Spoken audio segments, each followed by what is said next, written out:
आओ बच्चों, आज हम पढ़ते हैं पाठ 2। क्यों क्यों लड़की एक कहानी। प्रश्न करना मन की चंचलता या उलझन को प्रकट करता है। हर प्रश्न का उत्तर होता है तथा हर उलझन का एक हल। व्यक्ति अपने प्रश्नों के उत्तरों के द्वारा ही अपनी इन उलझनों को दूर करने का मार्ग खोज लेता है, जैसे इस कहानी का पात्र मोइना ने किया।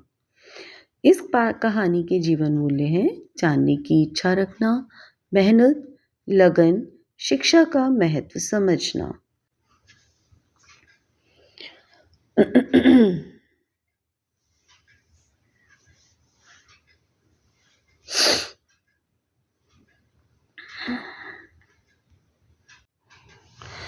मैं उसे ऑफिस तक लाई। वहाँ उसकी माँ खीरी एक टोकरी बुन रही थी।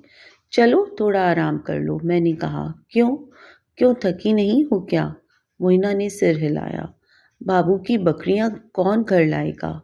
और लकड़ी लाना, पानी लाना ये सब कौन करेगा? खीरी ने कहा।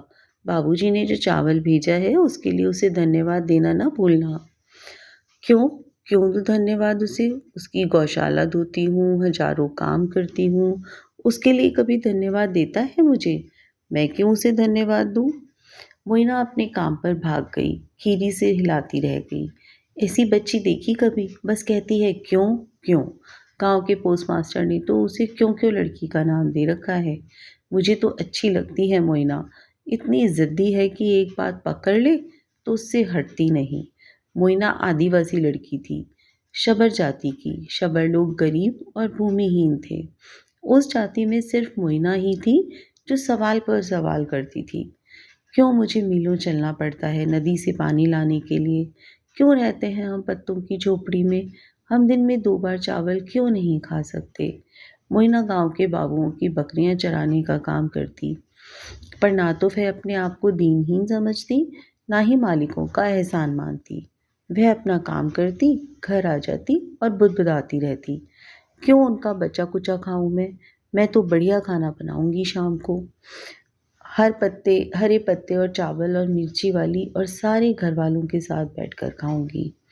वैसे शबर जाति के लोग आम तौर पर अपनी लड़कियों को काम करने नहीं भेजते हैं, पर मोइना की माँ एक पैर से लंगड़ाती थी। वह ज़्यादा चल फिर नहीं सकती थी। उसके पिता दूर काम की तलाश में गए हुए थे और उसके भाई गौरव जलाऊ लकड़ी लाने जंगल जाता था, सो मोइना को भी काम पर जाना पड़ता था। उस अक्टूबर में मैं समिति के साथ वहाँ पूरा 1 माह रुकी। एक सुबह मोइना ने घोषणा की कि वह समिति वाली झोपड़ी में मेरे साथ रहेगी। बिल्कुल नहीं, खीरी ने कहा। क्यों नहीं? मोइना ने पूछा। तुम्हारे तुम्हारे काम का क्या होगा? काम के बाद आया करूँगी। और वह एक जोड़ी कपड़े और एक नेवले का बच्चा लिए आ पहुँची।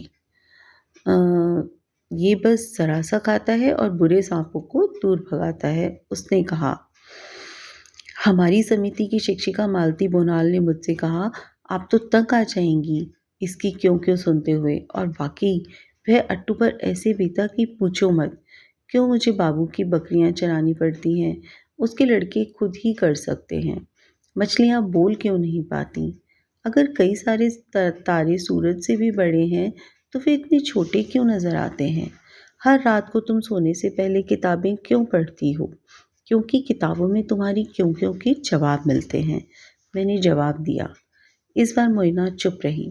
उसने कमरा ठीक ठाक किया, फिर उसने कहा, मैं पढ़ना सीखूंगी और अपने सारे सवालों के जवाब ढूंढ निकालूंगी। जो जो वह मुझसे सीखती वह बकरियां चराते समय दूसरे बच्चों को बताती।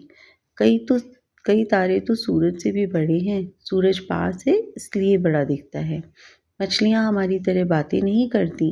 मछलियों की अपनी भाषा है जो सुनाई नहीं देती। तुम्हें पता है पृथ्वी गोल है। 1 साल बाद जब मैं उस गांव में दोबारा पहुंची, जो सबसे पहले सुनाई दी वह थी मोइना की आवाज़। स्कूल बंद क्यों है? समिति के स्कूल के अंदर एक मिमियाती बकरी को अपने साथ घसीटते हुए उसने मालती को पुकारते हुए कहा। क्या मतलब तुम्हारा क्यों बंद है? मालती शिक्षिका ने पूछा। मैं भी क्यों ना पढ़ूं? वो तुम्हें रोक कौन रहा है?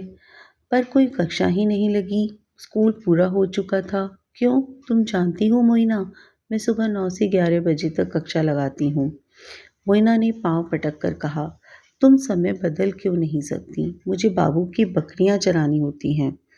सुबह मैं तो सिर्फ 11 बजे के बाद ही आ सकती हूँ। तुम पढ़ाओगी नहीं तो मैं सीखूंगी कहाँ से? मैं बूढ़ी माँ को बता दूंगी कि बकरी चराने वाला या गाय चराने वाले हम में से कोई भी नहीं आ सकेगा अगर स्कूल का समय नहीं बदला तो।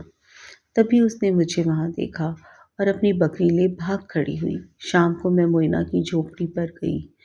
चौके की अंगार के पास मज़े से बैठी मोइना अपनी छोटी बहन और बड़े भाई को बता रही थी, एक पेड़ काटो तो दो पेड़ लगाओ, खाने से पहले हाथ धो लो। जानते हो क्यों? पेट दर्द हो जाएगा और अगर नहीं धोओगे तो तुम कुछ नहीं जानते हो। क्यों? क्योंकि तुम समिति की कक्षा में नहीं जाते।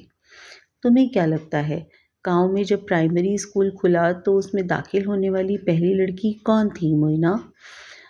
मोइना मोइना अब 18 साल की है। वह समिति के स्कूल में पढ़ाती है। अगर तुम उसके स्कूल के पास से गुजरोगे तो निश्चित ही तुम्हें उसकी बेचैन आवाज़ सुनाई देगी। आलस मत करो, सवाल करो मुझसे। पूछो, क्यों मच्छरों को खत्म करना चाहिए? क्यों ध्रुव तारा हमेशा उत्तरी आकाश में रहता है? और दूसरे बच्चे भी अब सीख रहे हैं पूछना। क्यों? वैसे मोइना को पता नहीं है कि मैं उसकी कहानी लिख रही हूँ। अगर उसे बताया जाए तो कहेगी, क्यों? मेरे बारे में क्यों?